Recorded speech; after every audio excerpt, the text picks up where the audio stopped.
Kevin will go ahead and sit down.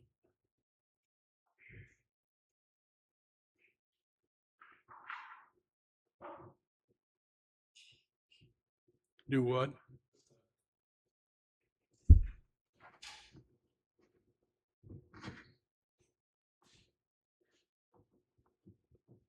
That better?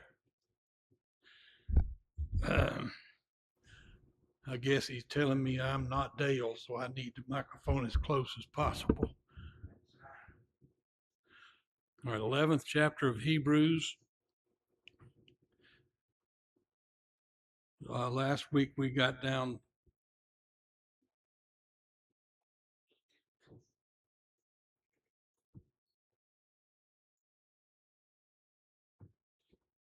that's about as far as it'll go.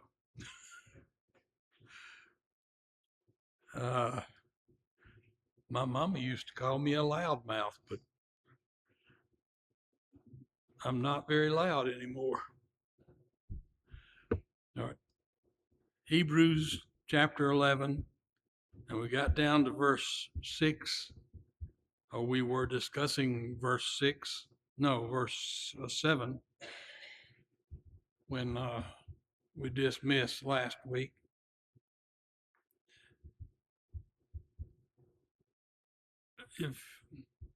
If a person wants to know what faith really is, this is the chapter to go to. Some people call this Faith's Hall of Fame, but it does illustrate to us exactly how faith shows itself in us. We have those people around us that argue that salvation is by faith only. And that statement is true if you leave off the word only. Because faith is not alone. It is not separate. And this is illustrated very well by this chapter. There is something that must be present to illustrate faith, to indicate faith, to show that we have faith. And we've already looked at the examples of Abel and Enoch. And the verse begins, by faith Abel offered. It doesn't say by faith Abel was saved. By faith Abel offered. And as we read that verse, he offered a more excellent sacrifice. Why? Because it is what God required. Now, we don't have it written anywhere what God said to them about what they were to sacrifice. But we also look back to the book of Genesis and we see that God illustrated what he wanted. Remember when Adam and Eve sinned, what was the first thing God did? He killed 2 animals and made coats for them. Now, was that a sacrifice? No, I don't think so, but it was, those animals might have thought it was a sacrifice. But then by faith, Enoch was translated. That comes closer to faith only salvation, except Enoch had more than just faith. You know, it's interesting. Look at the Bible as a whole. One theme runs throughout the entire Bible. Genesis all the way to Revelation is God gives people instructions, and they're expected to follow those instructions. If they follow those instructions, whether they are or they were you didn't follow instructions, they weren't going to be okay. And that's still today. That didn't quit. It's still going for the end of time. Same concept. In verse 5 says, by faith Enoch was translated. How does that work? Now, Enoch didn't die. If you go back to the Genesis account, it says that Enoch walked with God and was not, because God took him. King James says taken away. All right. King James also. He was taken because he was walking with God. And there's an old expression, you two can't walk together except they'll be agreed. Enoch knew what God wanted, agreed with what God wanted, and did what God wanted. And thus, he was translated. And I think the indication there is that Enoch did so perfectly what God wanted him to do that God didn't see any need for him to die. I don't mean that Enoch was perfect, but what I'm saying is he was walking so closely with God that God decided to spare him from death and took him directly. James chapter 1. We always say verse 2, let all joys be fall in trials. That's kind of hard to rejoice when you fall in trials. But verse 4, let patience, perseverance, and its perfect work, you may be perfect and complete. That's what Enoch was. He was perfect and complete like one sentence. That's our goal, is to be like that. In verse 6, he sums it all up, what faith really is and what it does. And it says, but without faith, it is impossible to please him. For he that cometh to God must believe that he is, and that he is the rewarder of them that diligently seek him.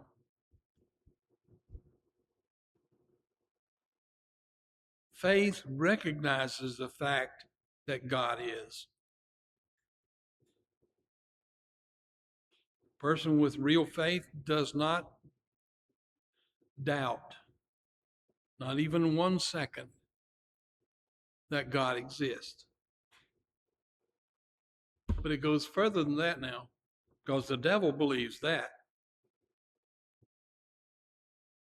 The Bible tells us the devil believes, and he believes so strongly that it scares him, and he trembles.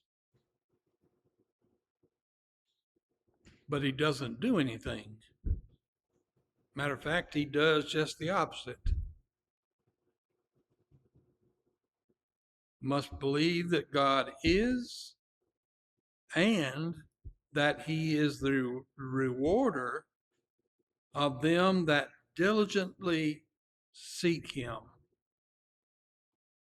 Now, that word diligently is not in the scriptures a whole lot of times, but when it is, it's a powerful word, and we know what it means. If we're working for someone and they come out to us and say, "Man, you gotta speed up. You gotta do a little bit more. You gotta give me a day's work for a day's pay."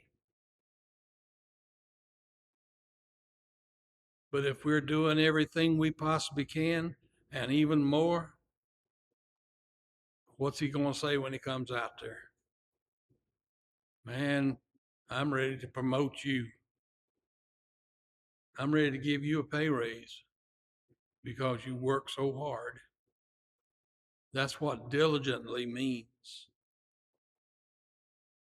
That's the kind of faith that Enoch had. Faith that believed that God existed, and faith that believed that God would reward if he was diligent. Now, diligent.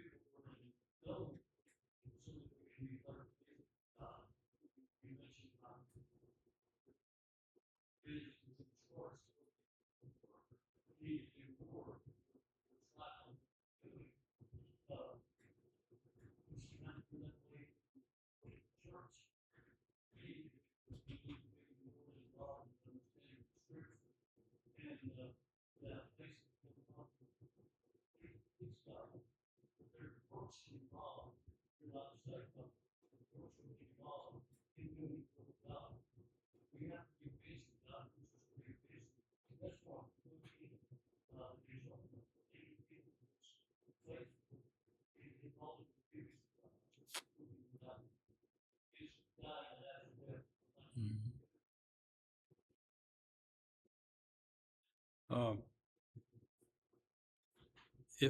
all the rest of these examples are going to show the same kind of faith. Even Noah, which comes up next, the Bible says he walked with God. Now, his walk with God must not have been as perfect as that of Enoch, but I think it was brought up last week. We have to remember who Noah's grandfather was. Enoch was his, I think, great grandfather, because there was Methuselah and Lamech. But now notice verse 7.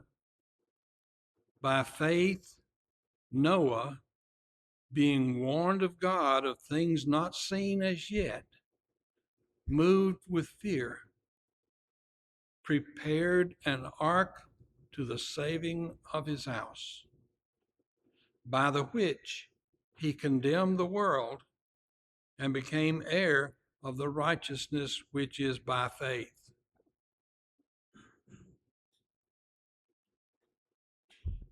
When Noah was warned, he took that warning seriously because he believed that God is, and he believed and knew what God would do. And he believed that God, when he said something, he meant it. He also had a lot of faith in God too, because if he showed the Lord, say, Lord, I get like say this, and when we understand, but oh yes, he had enough faith to go out and they seemed like. Yeah, this is, yeah.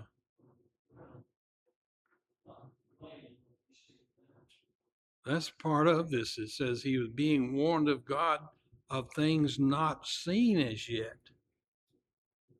Now, some people argue with the fact that about it never raining before. But back in the garden, we're told that it didn't rain on the earth, that it was watered by a mist that came up. And the first mention we find of rain is when God said, Noah, I'm going to bring rain on the earth, and not just rain, but it's going to rain so much the whole world is going to be flooded. Not only the rain coming down, but the springs of the deep breaking up, water coming up and water coming down. And Noah had never seen that before. Probably never seen a big old boat like that either. It's so big. Oh, there's no need for one. May not ever been a boat built like that. Yeah, That was a huge sailboat, right? Vessel. yeah. I was watching one of these supposedly Bible movies about Noah, and it started out with Noah making him a boat builder out in the middle of the desert now, and he's a boat builder. As far as we know, there was no bodies of water nearby when God said, I'm going to drown the earth. I'm going to cover the whole surface of the earth with water. Even It's also interesting. Genesis 6. It seems to be the Lord made a general proclamation. Verse 3, the Lord said, my spirit shall not strive with man forever. His deep flesh, his days shall be 120 years. It looks like to me God said that to everybody. Verse 8, but Noah had grace in the eyes of God. Noah said, I will destroy everybody. So it looks like everybody knew this is going to happen. God said, you got 120 years. But Noah over here, here's how you can avoid that thing. Noah, we got Noah and David, the believer of sin. Even though it's 120 years later, perhaps he had. the point being, Noah believed in God, and his faith was so deep in God that if God told him something, he believed it.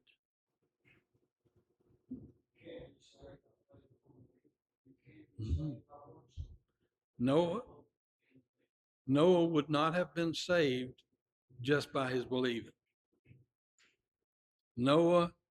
By faith, Noah, being warned of God of things not seen as yet, moved with fear, prepared an ark to the saving of his house.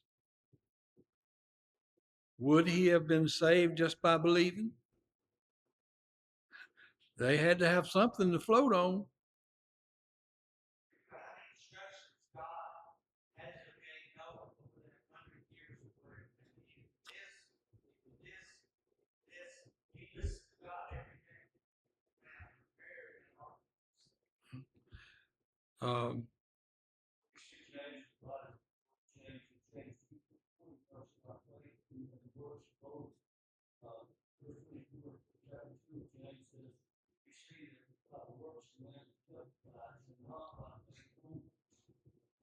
You have to have both.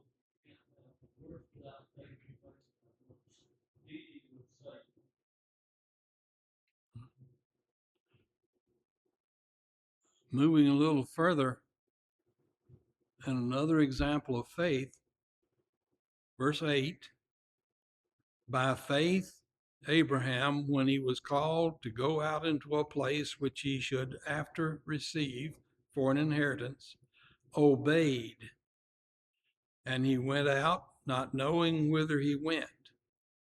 By faith, he sojourned in a land of promise, as in a strange country, dwelling in tabernacles with Isaac and Jacob, the heirs of him from the same promise. For he looked for a city which hath foundations, whose builder and maker is God. By faith, by faith, by faith, he left the earth. By faith, he sojourned in Canaan.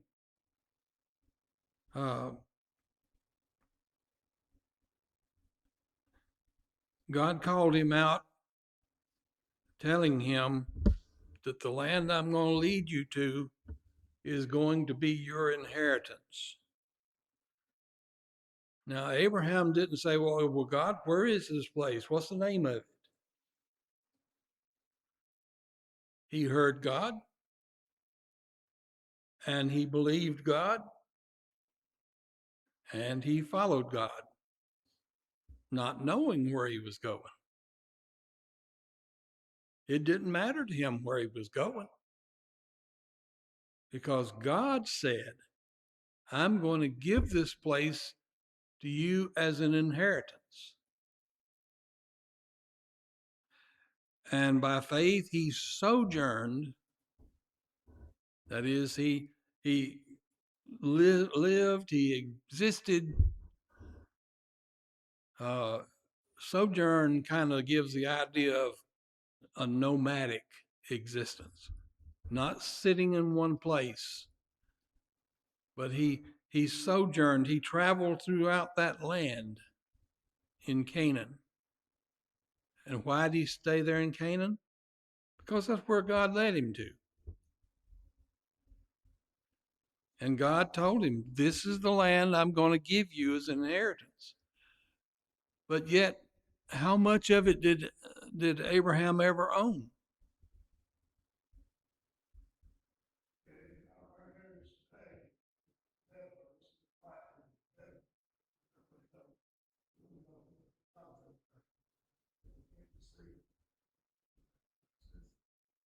All right,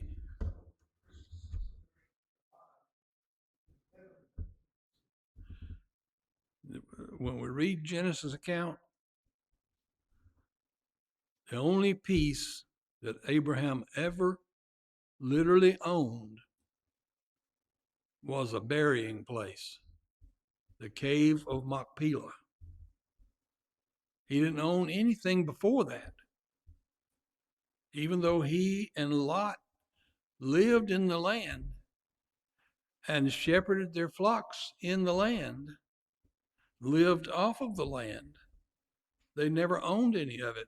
So how is God going to give it to him as an inheritance? Abraham never did say to God, how you going to do this? I mean, I don't own none of it. How you going to give it to me as an inheritance? How am I going to pass it on to my kids? He didn't have to ask those questions.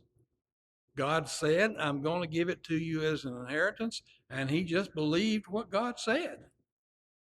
And because he believed what God said, he sojourned, living in tabernacles. What's a tabernacle? It's a tent. I know some of you probably like to go out camping and sleep in a tent. Not me. I like my bed. But would you want to live constantly for, I don't know how many years it is, but it's years and years that Abraham lived in a tent, moving from one place to another.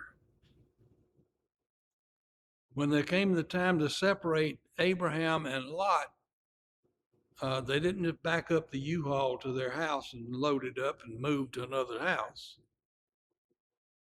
They picked up the house too, which was a tent. Abraham, I've read that Abraham, when he was in the Ur of the Chaldees, probably lived in a mansion, probably lived in a big, fine house. And God said, get up and get out of your land, away from your kinfolk, to this place I'm going to show you, this place I'm going to give you for an inheritance.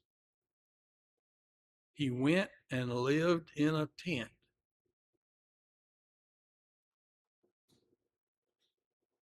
Now, what kind of faith is that?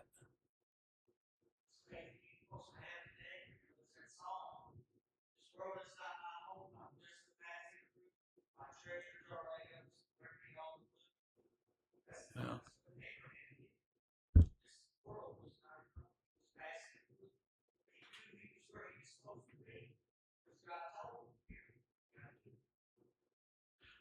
Verse 10.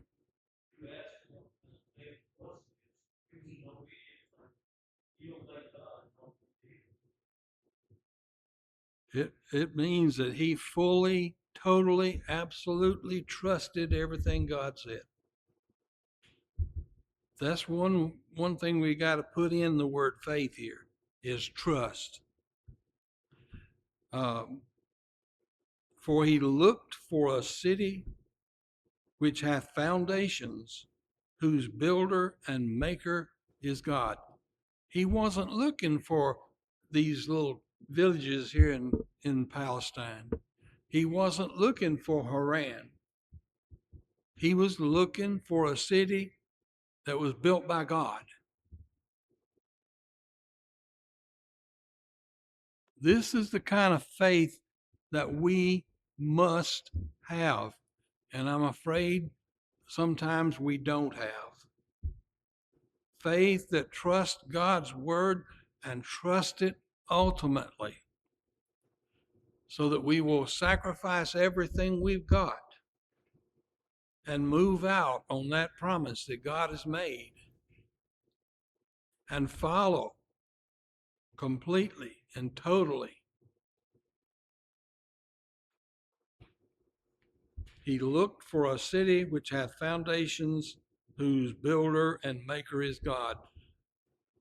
We spend a lot of our time here on earth uh, building up the American dream. We're looking for that house that's so perfect for us.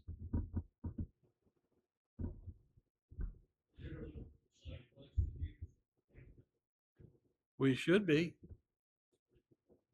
And I want to bring this in right here too. Tabernacle is a temporary residence. The Apostle Paul uses the same phraseology when speaking about our physical body. I better quit hitting that chest, hadn't I? We are in a tabernacle. As long as we live here on this earth, we are in a tabernacle, a temporary house. And by we, I'm not talking about this old physical being. I'm talking about our spirit that God gave us is in a temporary building. We're looking for a building that God has made.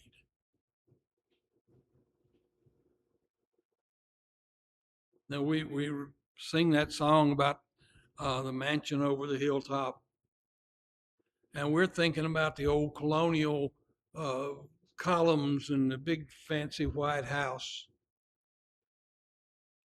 That's not at all what the Bible's talking about when it tells us that Christ says that there are many mansions. The many mansions, sometimes in other versions, are translated rooms, rooms in God's house.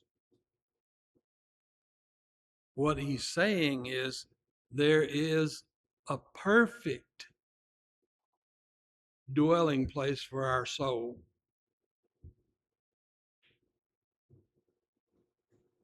Our spiritual being will inhabit a permanent body in heaven. That is the mansion. That is the city that God has built.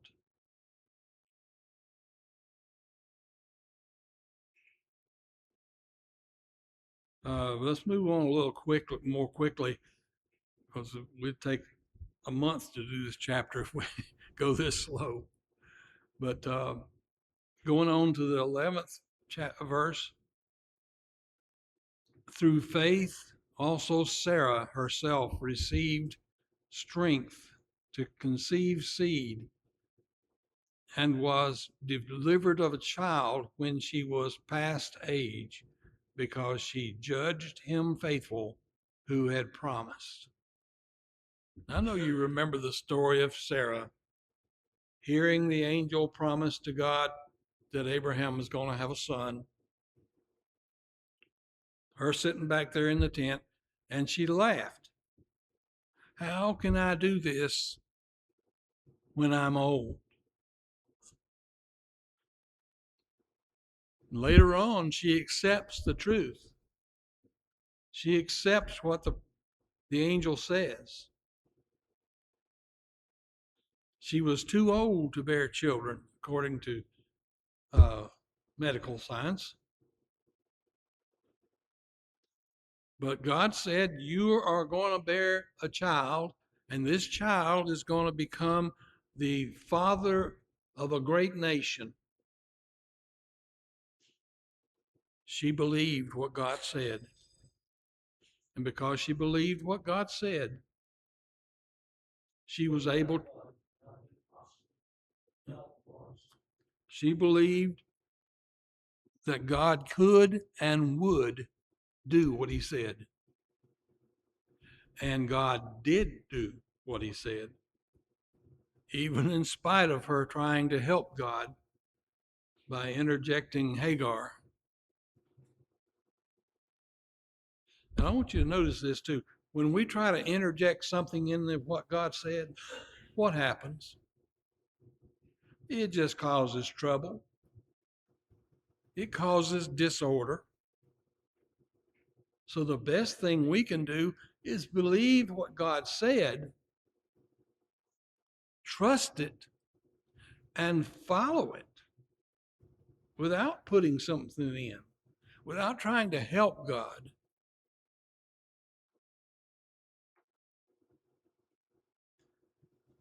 By faith, Abraham, when he was tried, offered up Isaac. The book of, well, let's go on verse 18, of whom it was said that in Isaac shall thy seed be called, accounting that God was able to raise him up even from the dead, from whence also he received him in a figure.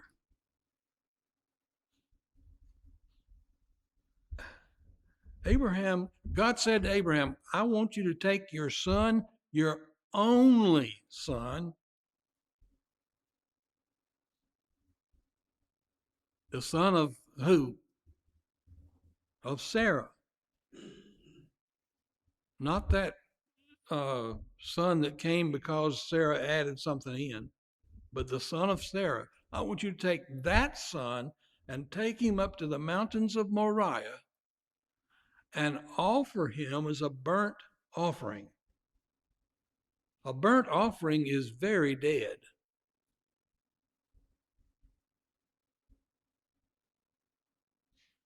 Isaac heard that. He knew the promise that God had made. What did he do? Says he offered him. And based upon what? Accounting that God was able to raise him up even from the dead. Abraham was going to, had that knife up there. He was going to offer that boy because he believed God had the power to bring him back to life. And because he believed that God expects obedience to everything he tells us.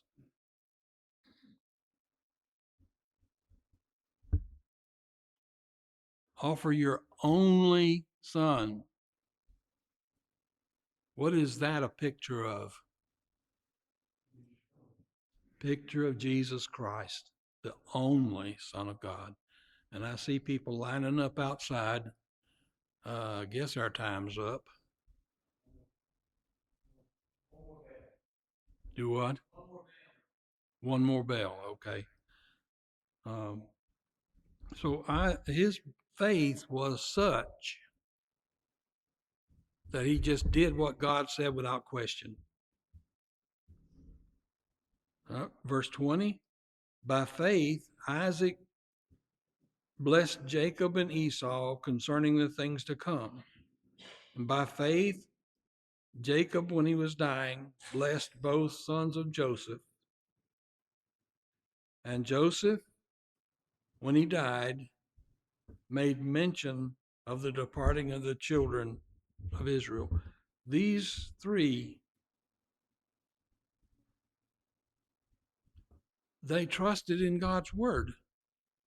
They had heard the commandments of God, they had seen the requirements of God, and they knew what faith was. You do what God says, you do it without question, without wondering, just knowing that God's going to fulfill what he said.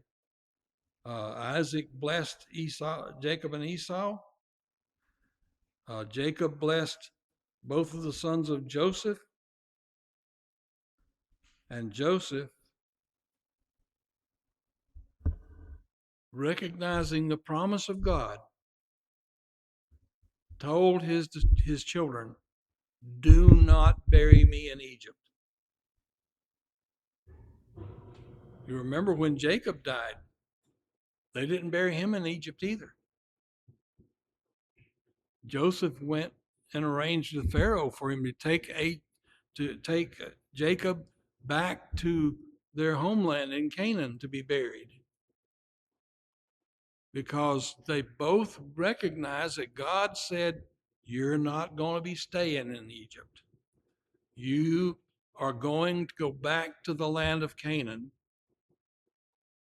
Remember, the promise to Abraham was, "I'm going to make the land of Canaan your inheritance."